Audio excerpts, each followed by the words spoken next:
Como que acontece a reflexão especular?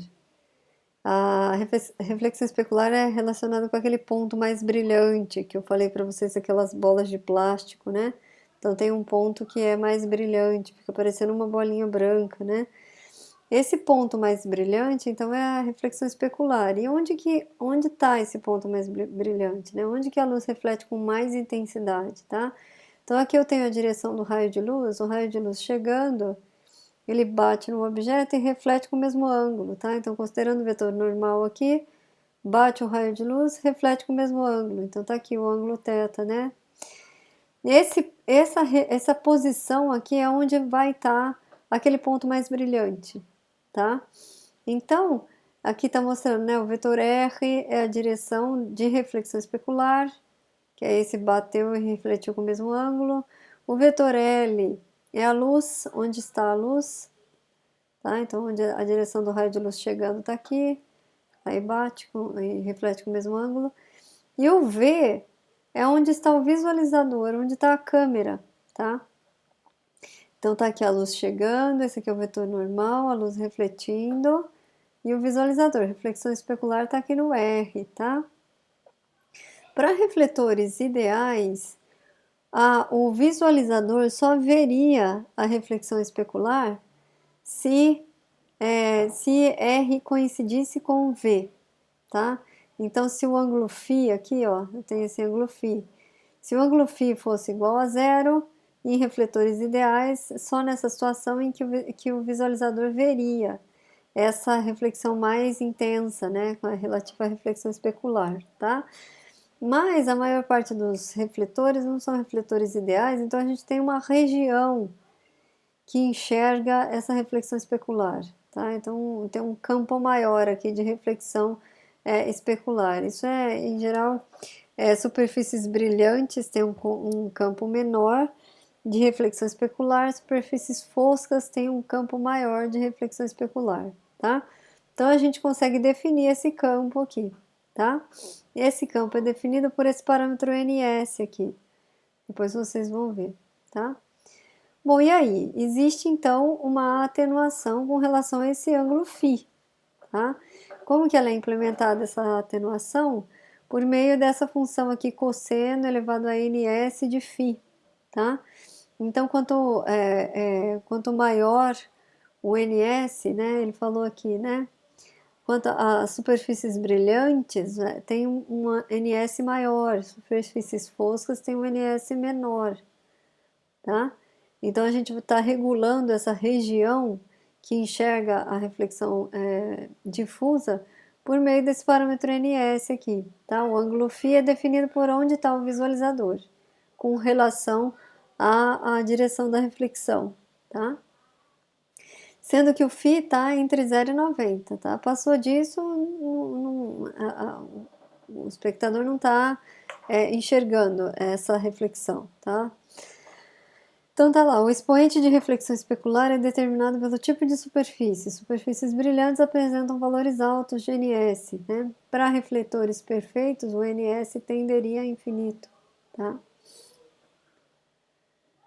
Depois existem alguns modelos aqui que discutem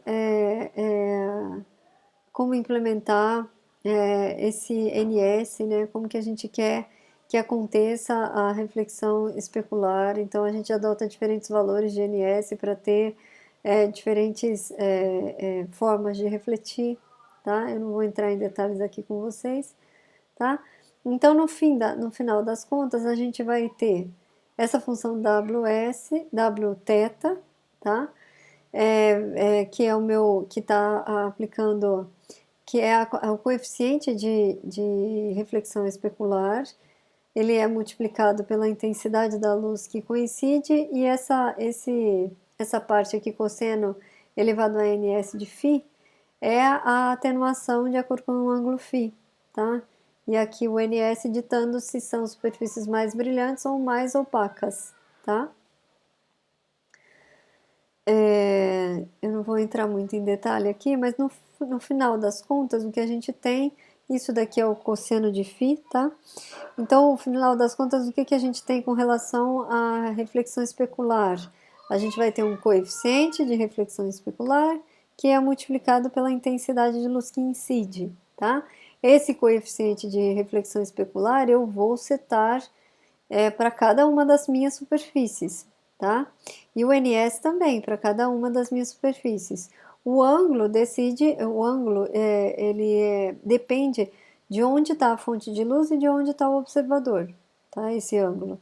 Então a gente define para cada superfície um coeficiente de reflexão especular, aqui eu estou dizendo qual a cor, por exemplo, a cor e a intensidade da luz refletida por reflexão especular. Esse KS está dizendo isso, tá? E o NS é isso, né? Quão brilhante é a minha superfície, né? Então, se aquele campo de reflexão especular é grande ou pequeno, tá bom? Aqui, então, está dizendo, né? Quer dizer, se o observador, se o ângulo está acima de 90 graus, o observador não enxerga a luz não está batendo nessa superfície, tá? Então, aqui por isso que aqui é zero, tá? Reflexão especular igual a zero, tá? Eu vou mostrar para vocês algo equivalente a essa imagem aqui com a implementação, tá?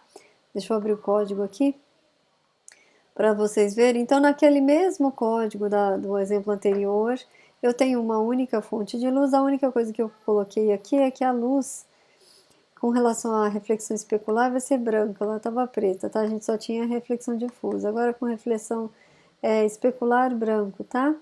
E aí, lá no meu objeto, além de criar esse vetor aqui, diffuse, né, para falar de reflexão difusa, quais são os coeficientes de reflexão difusa, eu criei também um specular, né, para falar qual que é o coeficiente de reflexão especular, tá?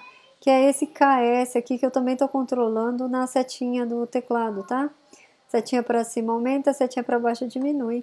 E aí, aquele NS está sendo definido aqui no 50, tá? Então, quanto maior o NS, menor o ângulo. Quanto menor o NS, maior o ângulo, tá? Deixa eu só verificar se eu não estou falando nenhuma besteira aqui, desculpa, gente.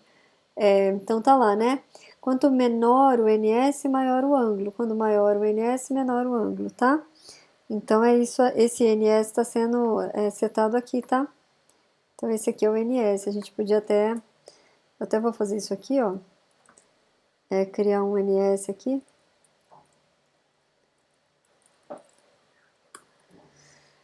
Só para... Vou criar um NS. Vou dizer aqui quanto que é o NS. Vou falar que ele é 50 aqui. Tá? E aqui, só para ficar na cabeça que esse aqui é o NS. Então aqui a gente está setando se o meu material é muito brilhante ou pouco brilhante, tá? Eu vou variar esse valor de NS só para vocês verem o resultado, tá? Deixa eu rodar aqui para a gente ver o resultado. Então eu começo, deixa eu aparecer aqui, gente. Eu começo então com tudo no escuro, tá? Não existe nenhuma reflexão, tá? O KD é igual a S, quer dizer, o coeficiente de reflexão difusa é igual a zero, e o coeficiente de reflexão especular é igual a zero também. E à medida que eu vou pressionando a setinha para cima, a gente vai enxergando o KD, o coeficiente de reflexão especular, desculpa, difusa, vai aumentando, então existe alguma reflexão por reflexão difusa e existe alguma reflexão por reflexão especular. Então essa bolinha aqui mais clara é a reflexão especular, tá? Então aqui até que fica completa, né? A reflexão igual, tá? Então aqui, só para vocês verem, eu vou comentar aqui a parte de reflexão especular, só para vocês verem a diferença, tá? O que acontece se a gente não tem reflexão especular no nosso objeto, só reflexão difusa, tá? Então tá lá, não aparece aquela bolinha branca, tá vendo, ó? Então agora vou descomentar aqui, para vocês verem então a diferença. Agora a gente tem reflexão especular, tá? Tá lá a bolinha branca, tá bom? E aí vamos só agora brincar um pouco com esse NS.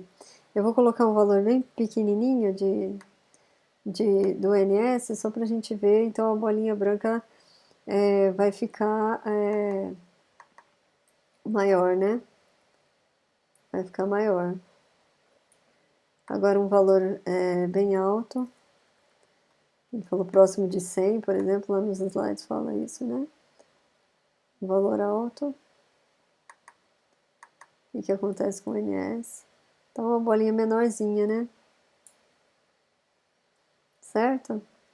Então é isso, com relação à reflexão especular.